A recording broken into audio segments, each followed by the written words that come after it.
स्वराज्य संस्थापक, सर्वसामान्य जनतेचा कैवारी,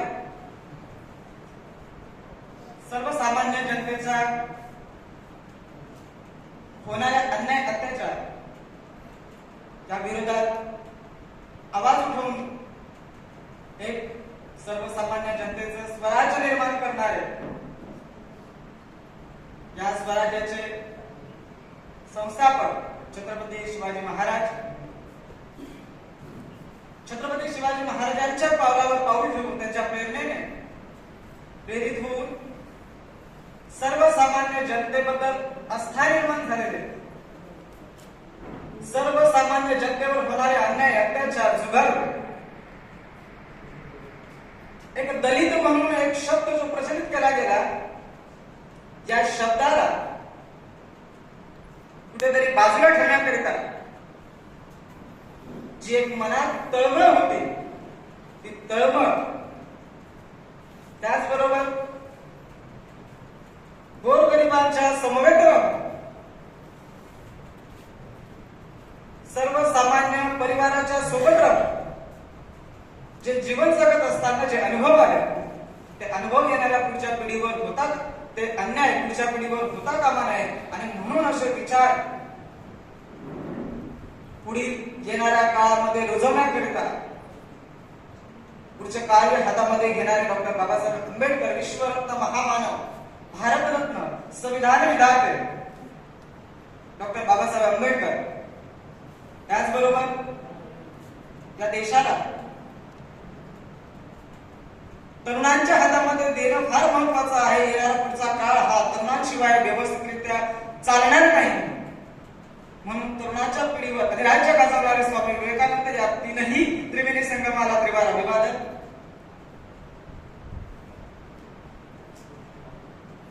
त्याचबरोबर या देशाला, या राज्याला समानतेची शिकवण देणारे सर्व थोर पुरुष, राष्ट्रसंत, महान नेते, या सर्वांना त्रिवार अभिवादन.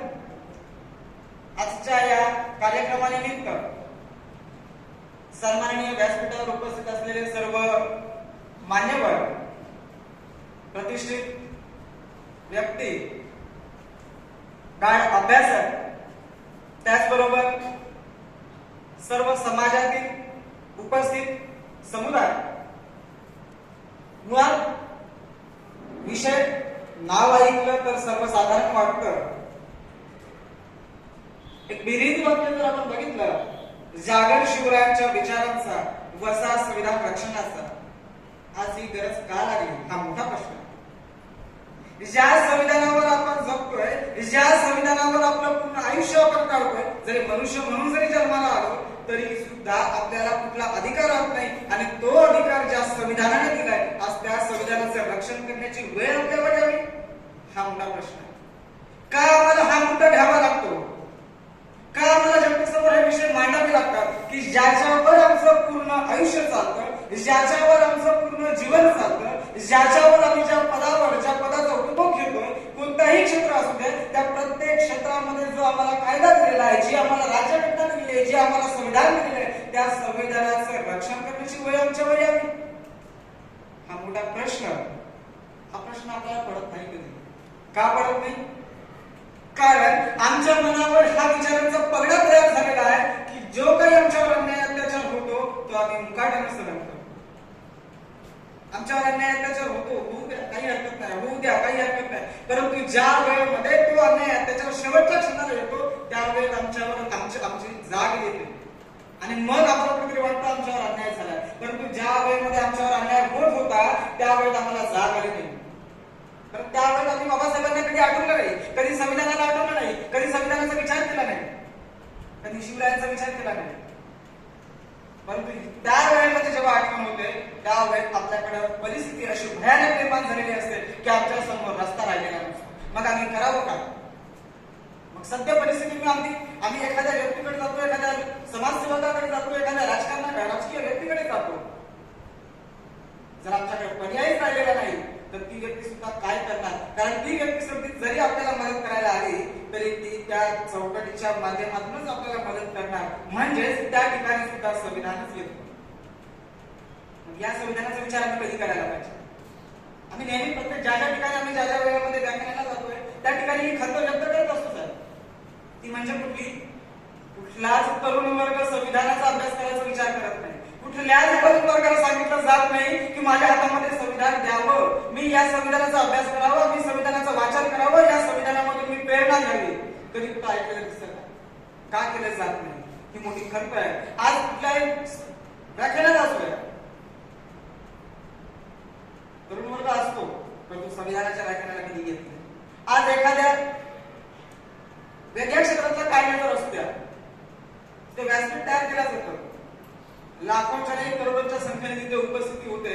काही महिन्यांपूर्वी अशा घटना सुद्धा बघायला मिळाल्या, अजून सुद्धा होत आहे, ज्या ठिकाणी पैसे देऊन नाचगाणं केलं जातं, लाखोंची तिथे उपस्थिती होते, चेंगराचेंगरी होते. आज त्या ठिकाणी गर्दी जमते आणि शासन सुद्धा त्याला परवानगी देते की जे आमच्या अहिताचं आहे, ज्याच्यानं आमचं कधीच हित होणार नाही, परंतु ज्या हितानं, ज्या संविधानानं आमचं पूर्ण आयुष्य चालतं.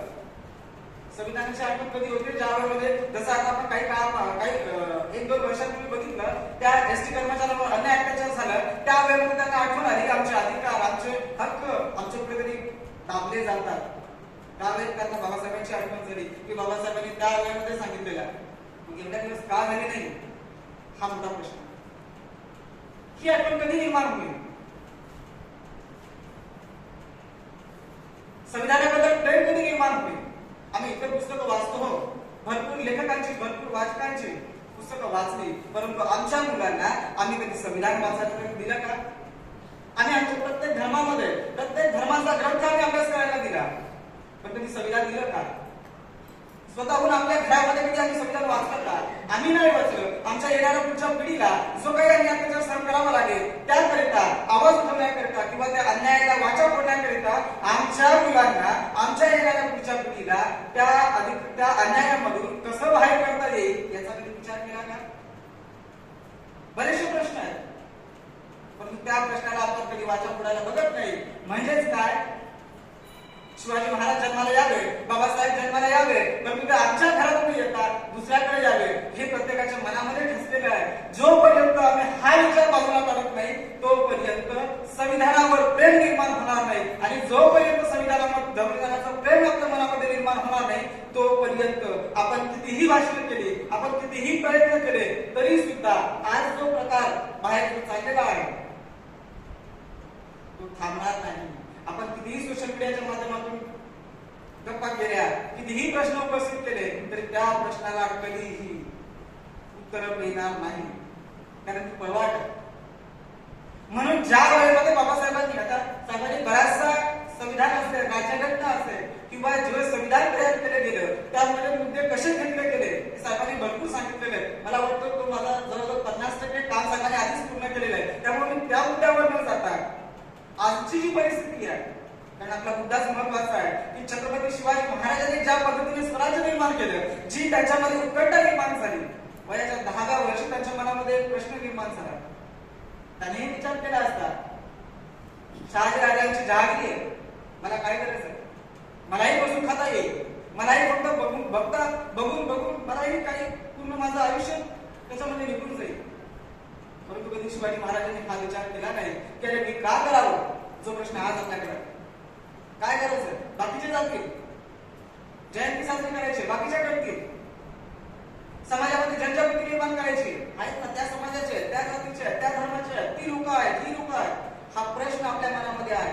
असा विचार कधी छत्रपतींनी केला नाही, कधी बाबासाहेबांनी केला नाही.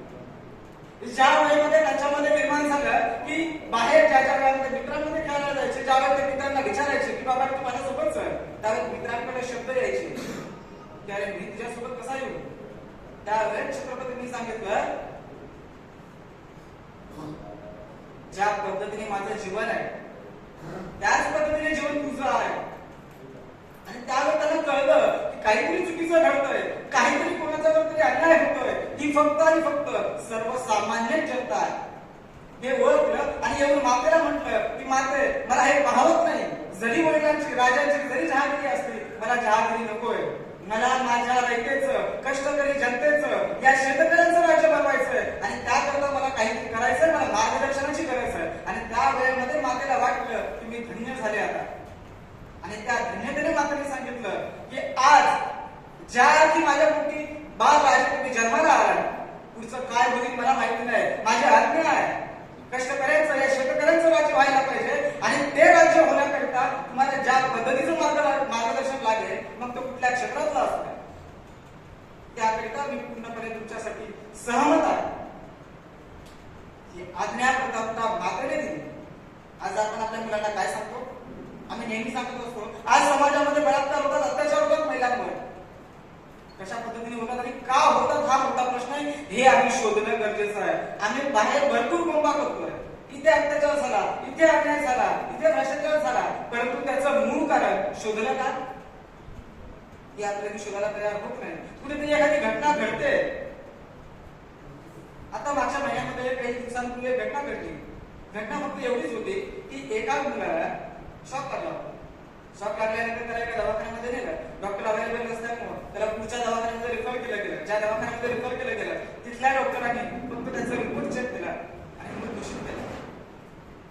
मुद्दा असा आहे, वैज्ञानिक दृष्टिकोनातून थोडक्यात जर त्याचे ईसीजी रिपोर्ट जो फ्लॅट असतो, तो फ्लॅट आल्यानंतर त्याला घोषित केलं जातं, शॉक दिला जातो. जर तो आला कव्हर झाला तर तो पेशंट कव्हर होतो, अन्यथा होत नाही. परंतु त्या आधीच त्या डॉक्टरने क्लिअरन्स करून दिला हा मृत आहे. 2.5 तासानंतर घरी गेल्याच्या नंतर सगळीकडे वार्ता पसरली मुलगा मृत झालाय. 2.5 तासाच्या नंतर त्याचे पल्स चालू झाले. पल्स चालू झाल्याच्या नंतर फक्त पल्स चालू झाले म्हणजे जिवंत झाला एवढीच फक्त खात्री होती. बाहेर जो मेसेज पोहोचला गेला, मुलगा उठला, जिवंत झाला, त्याने पाणी पिलं, तो उठून उभा राहिला, घराच्या बाहेर निघाला. भरपूर काही आमच्यापर्यंत येईपर्यंत या घटना आल्या. त्या क्षणी आम्ही चौकशी चालू केली. सांगण्याचं या मुद्द्याच्या माध्यमातून सांगण्याचं तात्पर्य माझं एवढंच आहे की जसं साहेबांनी सांगितलं झेंड्याचे रंग 3 का घेतले गेले. आम्हाला फक्त एवढंच माहिती होतं भगवा रंग, केशरी रंग हा हिंदू म्हणून घेतला होता, निळा रंग हा बौद्ध म्हणून घेतला होता. एवढंच आमच्या आजपर्यंत मनामध्ये बसवलं होतं. परंतु या रंगाचा घेण्याचा उद्देश काय होता हे आजपर्यंत आमच्यापर्यंत कोणी पोहोचवलं नव्हतं. आणि मग त्याच पद्धतीने पुढे वाटचाल करत चालू.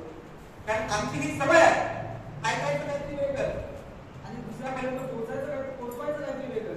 ही आमच्या आजपर्यंत एक चुकीच्या पद्धतीची जी आमची विकृती तयार झालेली आहे मनामध्ये, ही विकृती जोपर्यंत आमची निघत नाही तोपर्यंत कधीच आम्ही बाबासाहेबांना ओळखू शकत नाही.